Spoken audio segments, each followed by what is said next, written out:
ஆக்கிரமிப்பு சின்னங்களும் எங்களுக்கு முன்னாலே இருக்கின்ற சூழலில் நாங்கள் யார், எங்களுடைய அடையாளம் என்ன, தமிழர்களுடைய குறியீடு என்ன, நாங்கள் தமிழர்களாக இந்த மண்ணிலே எப்படி வாழுகிறோம் என்பதை அடையாளப்படுத்துகின்ற இந்த நாட்டினுடைய முன்னாள் ஜனாதிபதி மஹிந்த ராஜபக்ச அவர்கள் பாலச்சந்திரன் என்ற ஒரு மாணவன் கொலை செய்யப்பட்டதற்காக தான் மனவருத்தப்படுவதாக ஒரு செய்தி உள்ளாகும்.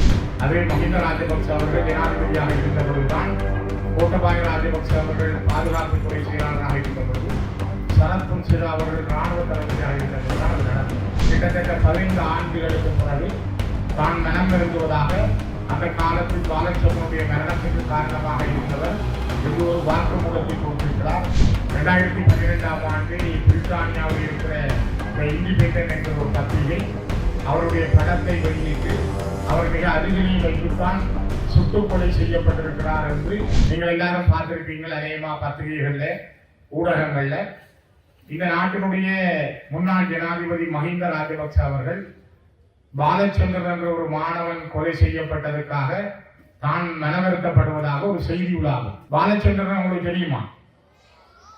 கொஞ்சம் பேருக்கு தெரியும், கொஞ்சம் பேருக்கு தெரியாது. பாலச்சந்திரன் தமிழீழத்தின் தேசிய தலைவர் பிரபாகரன் அவருடைய மகன். கிளிநொச்சி மகாவித்தியாலயத்தில் நான் அதிபராக இருக்கும் பொழுதும் எனக்கு முதலும் அவர் படித்தவர்.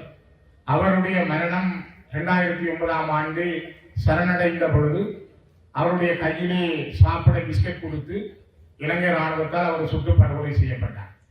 அதே மஹிந்த ராஜபக்ச அவர்கள் ஜனாதிபதியாக இருந்த பொழுதுதான் கோட்டபாய ராஜபக்ச அவர்கள் பாதுகாப்புத்துறை செயலாளராக இருந்த பொழுது சரத் பொன்சேகா அவர்கள் இராணுவ தளபதியாக இருந்த பொழுதுதான் அது நடந்தது.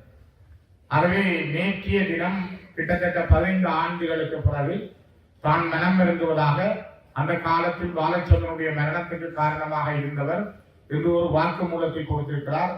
அவருடைய மரணம் தனக்கு வருத்தத்தை தருவதாக.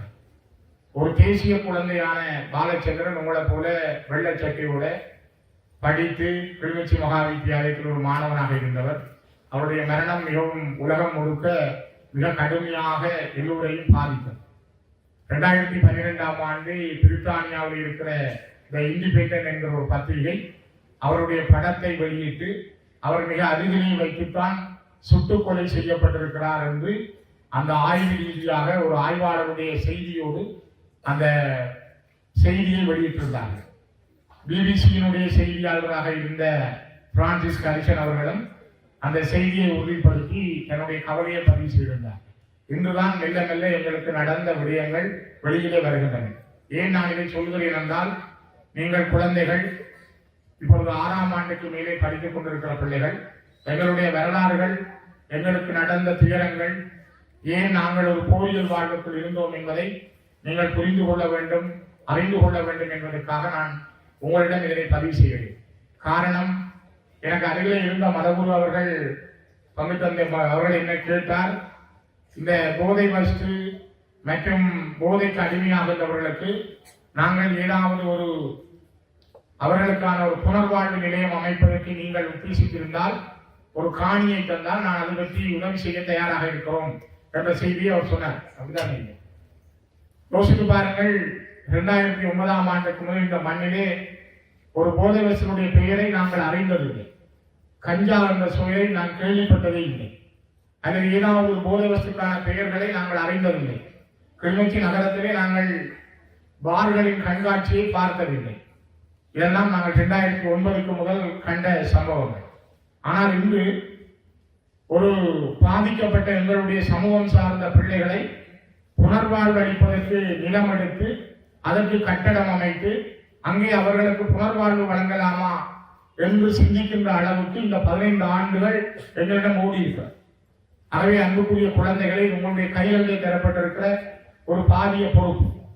நான் நுழைவாயிலை திறந்து வைத்து பேசுவேன் என்று எதிர்பார்த்தால் என்னுடைய மனசை காலை இந்த விடயம் பாதித்ததனால் உங்களிடம் பதிவு செய்கிறேன்.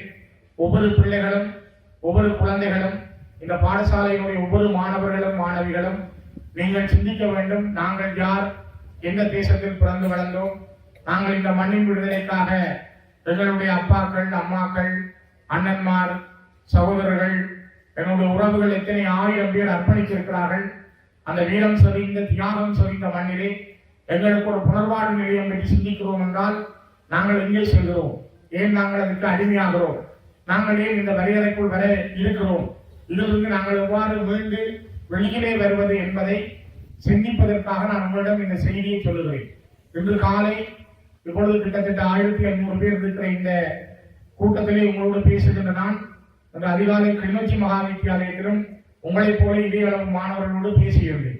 பேசுகிற பொழுதும் என்னுடைய உள்ளக்கிழக்கைகளை நான் அவர்களோடு பரிமாறிக்கொண்டேன். நான் நினைக்கிறேன், எங்களுடைய நான் என்பதல்ல, இந்த வளைவு என்பது ஒரு தமிழ் கலாச்சார மரபின்படி நீங்கள் எல்லாரும் விரும்புகின்ற, எங்களுடைய மக்கள் விரும்புகின்ற கிளிநொச்சி மத்திய கல்லூரி என்கின்ற இந்த மாவட்டத்தினுடைய முதல் பாடசாலை, தாய் பாடசாலையினுடைய நுழைவு வாயில் எப்படி இருக்க வேண்டும் என்ற அந்த மன ஆதங்கத்தோடு எண்ணத்தோடு நீண்ட நாட்கள் நாங்கள் காத்திருந்த அந்த காத்திருப்புக்கு ஒரு வாய்ப்பு கிடைத்தது. அதனால் ஒரு ஒதுக்கீடு வருகிற பொழுது சென்ற ஆண்டு ஜூன் ஜூலை மாதத்திலே உடனடியாகவே கிடைத்தவுடன் அந்த வேலை திட்டத்தை நாங்கள் செய்தோம். எங்களுடைய மாவட்ட கிளை சார்ந்து, எங்களுடைய கட்சி சார்ந்து, எங்களுடைய ஒவ்வொரு உறுப்பினர்களுடைய அந்த வேண்டுகோள் சார்ந்து நாங்கள் அதனை அதிபரோடு கதைத்து செய்திருந்தோம். அதிபருடைய துரிதமான நடவடிக்கை, அவருடைய இணைந்த ஆசிரியர் குழாமினுடைய நடவடிக்கை, உங்களுடைய ஒத்துழைப்பு அழகான ஒரு நுழைவாயிலை தந்திருக்கிறது. இங்கே எங்களுடைய சுவாமிகள் சொன்னது போல ஒரு இடத்துக்குள் நாங்கள் எங்க பண்ற பொழுது, ஒரு வீட்டுக்குள்ளேயோ அல்லது ஒரு பாடசாலைக்குள்ளேயோ அல்லது ஒரு அலுவலகத்துக்குள் நாங்கள் நுழைகிற பொழுது அந்த வாசலிலே இருக்கின்ற வரவேற்பு, அங்கே இருக்கின்ற அந்த ரம்மியமான சூழல், அங்கே இருக்கின்ற அந்த மனதை கவருகின்ற சம்பவங்கள், அங்கே என்ன உள்ளுக்கு நடக்கும் என்பதை மிக தெளிவாக சொல்லும். எங்களுடைய அடையாளம் என்பது மிக மிக முக்கியமானது. எங்களுடைய மனங்களிலே ஒரு பெரிய ஆதங்கம் இருந்தது. ஏழையின் வீதியில் எத்தனை ஆயிரம் வாகனங்கள் போய் வருகிறது, எத்தனை லட்சம் பேர் பயணம் செய்கிறார்கள். எங்களுடைய அடையாளம் என்பதை சொல்வதற்கு நாங்கள் ஒரு தமிழ் தேசிய அடையாளம் உள்ள இனம், நாங்கள் ஒரு தேசிய இனம், எங்களுக்கான தேசிய அடையாளமாக இதனை நாங்கள் பறைசாற்றுவதற்கு எங்களிடம் இதில் என்ன இருக்கிறது என்ற இயக்கம், ஆதங்கம் எங்களிடம் இருந்தது. அதனுடைய ஒரு சிறிய வெளிப்பாடுதான் இந்த நுழைவாயில் பாடசாலைக்கு அமைக்கப்பட வேண்டும் என்பதில் அதிகமான கரிசனையை நாங்கள் கொண்டிருந்தோம். இராணுவ சின்னங்களும் எங்களை அடக்கி ஆளுகின்ற ஆக்கிரமிப்பு சின்னங்களும் எங்களுக்கு முன்னாலே இருக்கின்ற சூழலில் நாங்கள் யார், எங்களுடைய அடையாளம் என்ன, தமிழர்களுடைய குறியீடு என்ன, நாங்கள் தமிழர்களாக இந்த மண்ணிலே எப்படி வாழுகிறோம் என்பதை அடையாளப்படுத்துகின்ற அந்த அடையாளங்கள் மிக முக்கியமானது. ஆகவே ஒரு இனம் தன்னுடைய குறியீட்டை இழக்காமல், தன்னுடைய அடையாளத்தை இழக்காமல் வாழ்வதற்கு நீங்கள் மிகப்பெரிய அடையாளம். உங்களைப் போல சின்ன வயசிலே நான் மட்டுமில்லை, இங்கு இருக்கின்ற பலரும் உங்களைப் போலவே நாங்கள் பார்த்து படித்து பழகி அனுபவங்களூடாக வளர்ந்தவர்கள். அதனால் உங்களிடமும் நாங்கள் எங்களுடைய தேசம் பற்றிய கனவுகளை, எங்கள் நிலம் பற்றிய கனவுகளை, உங்களுக்காக இந்த மண்ணிலே தங்களை ஆகுதியாக்கியவர்கள் பற்றிய கனவுகளை உங்களிடம் ஒப்படைக்கிறோம். இது உங்களுக்குரிய பொறுப்பும் காலக்கடமை.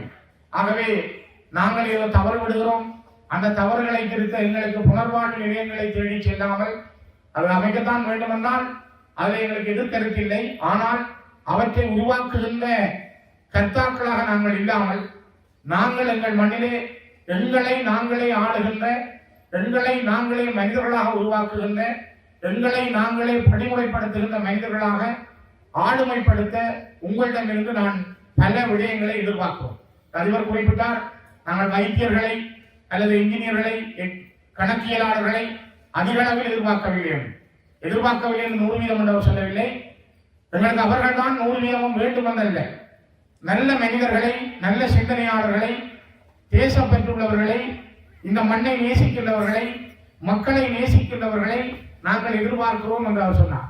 நானும் அதைத்தான் உங்களிடம் சொல்கிறேன். இந்த தேசம் ராஜதந்திரிகளை எதிர்பார்க்கிறது.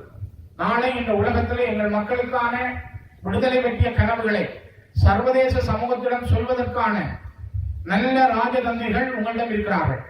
அந்த உணர்வுள்ள பல குழந்தைகள் உங்களிடம் இருக்கிறீர்கள். சோதிநாதன் சொல்லியிருக்கிறார், அவருடைய காலத்திலே பாடசாலையில் இருந்த வளங்கள், குறைபாடுகள் ஒரு வகையானது. இன்று அதிபர் புலராஜா அவர்கள் இருக்கிற பொழுது 30 ஆண்டுகள் கடந்து இருக்கிற வளங்கள், குறைபாடுகள் இன்னொரு வகையானது. ஆனால் ஒரு காலத்திலே நாங்கள் ஒரு பாடத்திற்கு ஆசிரியர் இல்லை என்றால் பட்ட துயரங்களும் வரலாறுகளும் வித்தியாசமான. இப்பொழுது இருக்கிற காலச்சூழல் வேறு வகையானது. இப்பொழுது நம்முடைய கைகளிலே கைத்தொலைபேசிகள், வீடுகளிலே தொலைக்காட்சிகள், இதனை விட பல இலத்திரனியல் உபகரணங்களோடு ஒரு நவீன உலகத்துக்குள் நாங்கள் புகுந்திருக்கிறோம். ஆனால் அந்த காலத்திலே ஒரு தகவலை சொல்வதனால் எத்தனையோ கிலோமீட்டர்கள், எத்தனையோ மைல்கள் நாங்கள் துணிச்சக்கர வண்டிகளில் செல்ல வேண்டும், அல்லது 2 நாள் 3 நாள் கடந்துதான் செய்தி பரிமாறப்படும். இந்த நாட்களை எல்லாம் கடந்துதான் நாங்கள் பயணம் செய்வோம். நண்பர் கேதீஸ்வரன் பிரைமரி அதிபர் இருக்கிறார், நானும் அவரும் துணிச்சக்கர வண்டியிலே அவர் முல்லத்திலிருந்து வருவார், நாங்கள் கிளர்ச்சியிலிருந்து கொம்படி வெட்டியால் யாழ்ப்பாணம் போய், யாழ்ப்பாணத்திலே 85, 86ஆம் ஆண்டுகளில் டியூட்டரிகளில் நாங்கள் படித்த காலம், ஒன்றாக நாங்கள் ரூம் எடுத்து யாழ்ப்பாண தெருக்களில் அலைந்த காலம், டியூட்டரிகளில் தெரிந்த காலங்களை அடிக்கடி நாங்கள் ஞாபகம் வைத்துக் கொள்வது. ஏனென்றால் அந்த காலம் இருந்த சூழல் வித்தியாசமான. யாழ்ப்பாணத்தில் நாங்கள் உயிரோடு இருக்கிறோமா இல்லையா என்று சில வேளைகளில் எங்களுடைய தாய் தந்தைகளுக்கு இங்கு தெரியாது. அப்படி ஒரு காலத்தில் நாங்கள் படித்த நாட்கள் உண்டு. ஆனால் இன்று காலம் வேறு. இப்பொழுது நான் நினைக்கிறேன், பேசிக் கொண்டிருக்கிற பொழுதே யாரோ பார்த்துக் கொண்டிருப்பார்.